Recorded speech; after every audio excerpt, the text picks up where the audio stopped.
বর্ষিয়ান নকশাল নেতা আজিজুল হককে শেষ শ্রদ্ধা। কফি হাউসের সামনে তার মরদেহ নিয়ে আসা হয়। তাকে শেষ শ্রদ্ধা জানাতে উপস্থিত সিপিএম ও কংগ্রেসের নেতারা। সোমবার দুপুর 2:30 নাগাদ শেষ নিঃশ্বাস ত্যাগ করেন আজিজুল হক। অনেকদিন ধরেই বার্ধক্যজনিত অসুস্থতার সঙ্গে লড়াই করছিলেন। ভর্তি ছিলেন সল্টলেকের একটি বেসরকারি হাসপাতালে।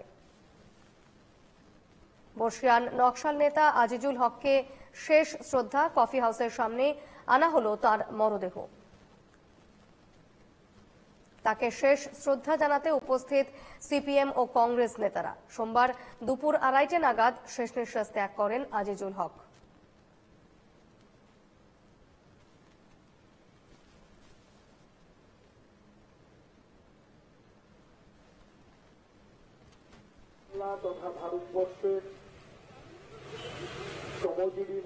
আমি কথা বলে নেব, বিউ সরকার রয়েছেন আমার সঙ্গে এই মুহূর্তে। বিউ, কি তথ্য রয়েছে এই মুহূর্তে?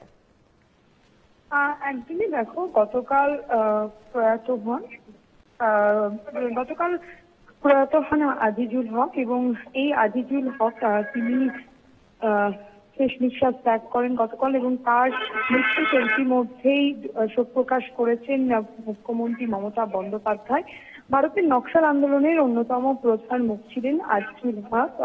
সারিউ মজুমদারের মৃত্যুর পরে দ্বিতীয় কেন্দ্রীয় কমিটির প্রধানের দায়িত্ব পান তিনি। রাজনীতি করতে গিয়ে জীবনের একটা বড় সময় জেলবন্দি ছিলেন।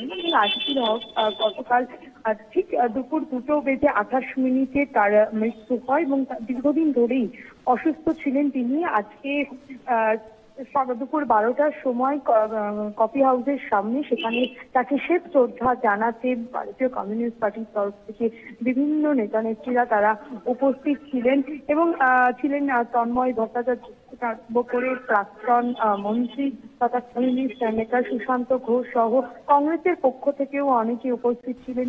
শুভঙ্কর সরকার প্রদেশ কংগ্রেস সভাপতি, তিনি আসতে পারেননি, তাই তিনি তাদের প্রতিনিধির তরফ থেকে আসেন, তাকে শেষ শ্রদ্ধা জানান।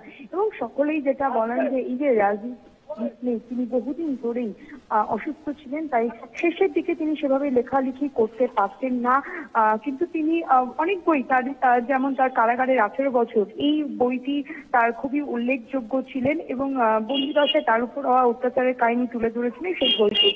তারপরেও তিনি বিভিন্ন সময় নানান ধরনের বই লিখেছিলেন। বেশ, ধন্যবাদ দিও।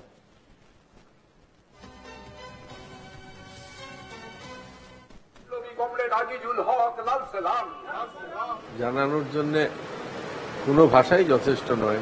আমার যা ওনার সাথে যা ব্যক্তিগতভাবে যতটুকু ওনার কাছ থেকে পেয়েছি, সেটা অমূল্য সম্পদ।